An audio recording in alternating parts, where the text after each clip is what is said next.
Good morning, good afternoon, good evening. You're watching Coffee with Charles, and this is Charles Wachira. Karibu sana. You know, we've been doing a series on relationships and why marriages fail. And today we're going to push it a bit further and understand why marriages fail, today especially. And so, before we get into more details about that question, remember to subscribe to this channel and hit that notification button for content that we release. The YouTube will alert you. So, coming up, most married people, let me tell you, you're not alone. Most married people, whether they are in or out, whether they got their marriage was saved or not, at one point it reaches a place where you ask yourself, why did I get into this thing? Things get thick in every situation. No one is spared. Now you don't talk anymore. You don't share your day. You don't share your life. Do you come home in the evening? Do you share your day? How was your day? Do you share about tomorrow, what you're going to be doing? Are you talking? It gets to a place people are not talking.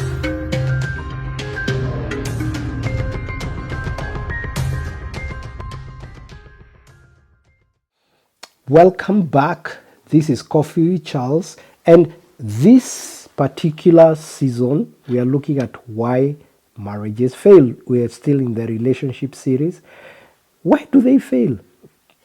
Because you really wanted that person to be a spouse. Imagine how much time you spent with that person, dating them, talking to them, having a good time. You go to a place, you went paid dowry, you arranged a wedding, you went to the AG's office, you went to church, got married, and you had a bash, you had the reception.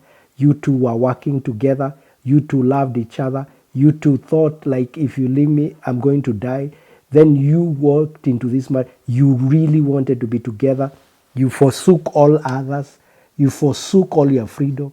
You forsook all the excess in boyfriends and girlfriends, and you focused on this one. But now here you are watching Coffee with Charles today. And as you watch this episode, you're seated there saying, nimefika mwisho. This is not what I wanted. This has become impossible. This has become a burden. This has become something that is ugly. I don't want to be here. I want out. I want to move out. And most married people, let me tell you, you're not alone.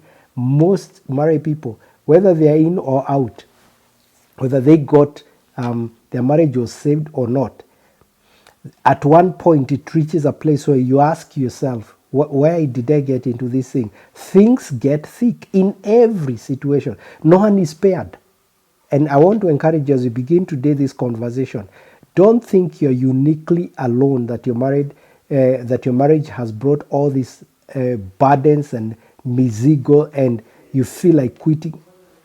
Almost everyone has been there. Some were there year 1, some were there year 10, some were there year 20. But it comes to a place where you feel like ikae, iishe. Why? And today I'm going to talk to you about the critical ingredient. Because we looked at the God factor. We looked at the upbringing. And today we want to look at communication. And many times people, this sentence has been said that communication, like we would say, is blood to a human body. When you remove the blood, someone is dead. It's a life of a marriage. You remove communication, things are dead. In fact, by the time people divorce, separate, communication has broken down. They are not talking to each other. They are talking at each other. They are fighting. Countries, by the time you engage in war, in World War I, World War II, people stopped talking. And when you stop talking, you start fighting. If you are talking, you will postpone the fighting. But if you are no longer talking, you are no longer able to communicate your thoughts and your feelings, then this thing crumbles. The thing that built your marriage was communication. We planned the vision together. We went to a cafe, we wrote it down because we were talking. We wanted this. We were expressing, I want to marry you. I want to buy this ring for you. We are going to have a wedding in this place. How do you think about this? How do you think, how many kids will you have? We even started a family. We got 2 kids because we were communicating. Now, like this kid has grown up, can we get another kid? Yeah, let's try another one. You were talking, but it got to a place. Something happened and the communication broke down.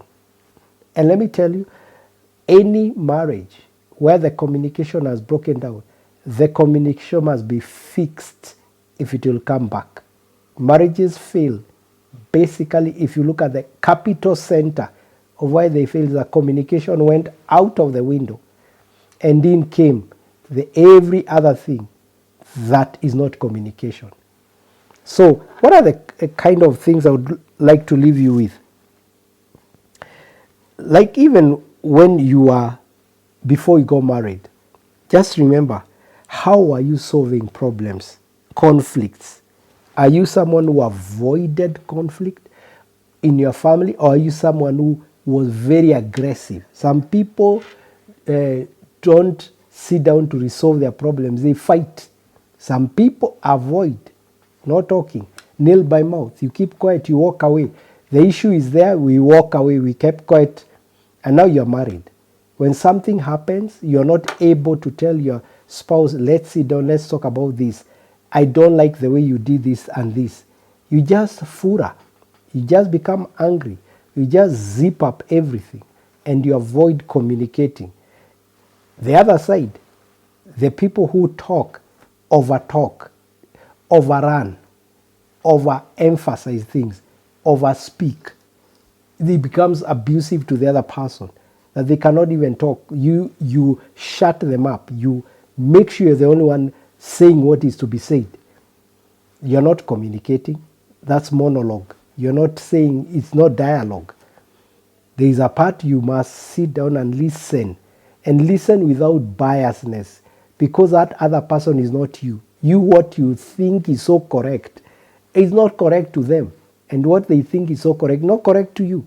So you need to sit down and say, hey, I feel like this thing that has been happening to us, like if you want to move out of where you live and go to another place, I feel that if we move to that other place, the school will be too far for our kids.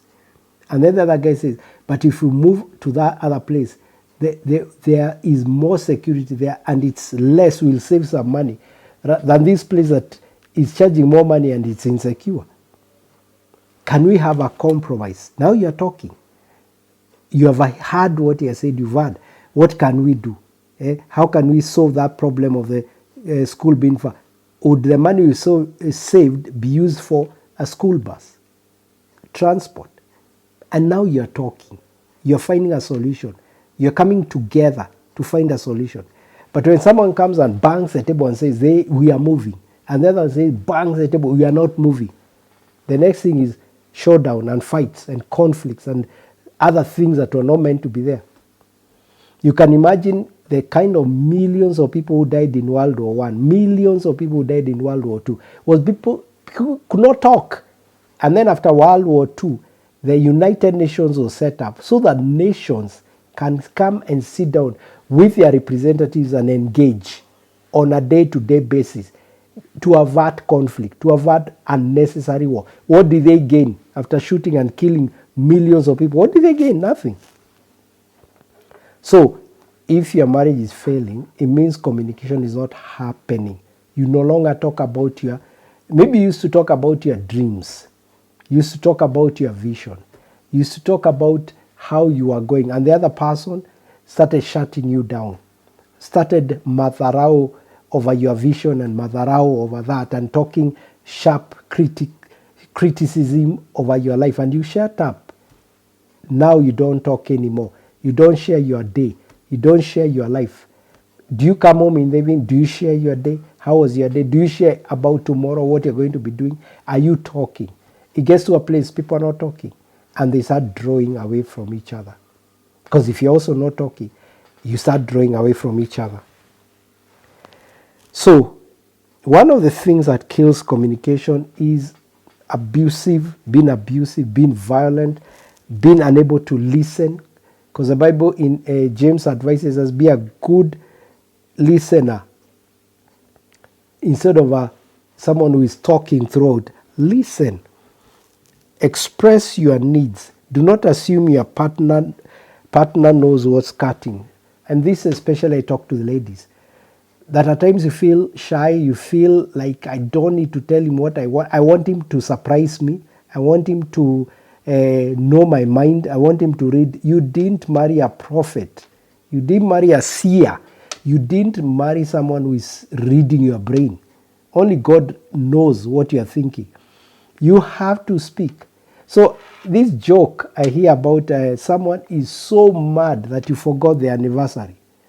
You forgot the birthday. You forgot Allah. So you're with that person in the house. Some people just like that, they forget. Communicate. Say, hey, next week there is this birthday. Send a reminder for some people. To avert this crisis where someone will forget or fail, they forgot. Share what you want. Share what you need. Share what is going wrong. Before even it goes wrong, share what has been going wrong, what you don't like. You can't just keep quiet. And the other person also doesn't know what you are thinking. You come home, umefura. I ask what is wrong, nothing. How do you expect him to know? Kumbe, ati he didn't call you during the day. Simwambe hivyo. Today you didn't call me. I feel you ignored me. I feel I wasn't important to you. And that is why I'm saying, nimefura juu, haukunipigia. How does someone know what angered you if you're not saying it with your mouth, with the appropriate words? And for men, remember, when you're telling them stuff, even if you're angry, you need to speak the language of respect. And for women, you need to speak the language of security. If you threaten them and secure them, it will be horrible.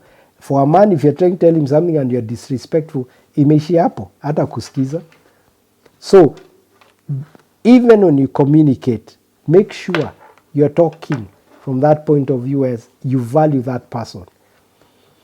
And so before we come to an end, the last point I would like to give you right here is all marriage problems either increase or reduce via communication. When you're not communicating, those problems will pile up and become major and become nasty. But when you are talking, they become reduced. You start to understand each other. You start looking for common ground. You start reaching out and you start talking in a way that you can find a solution.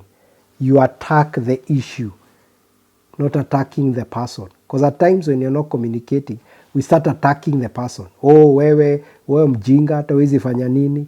Now, when you go that side, you're not communicating anymore. You're starting to be abusive. You're starting to go out of the confines of a communication that is respectful. You call someone, when mfala, na yeye anakuambia wewe pia hujuangi kile ufanya, then you start fighting.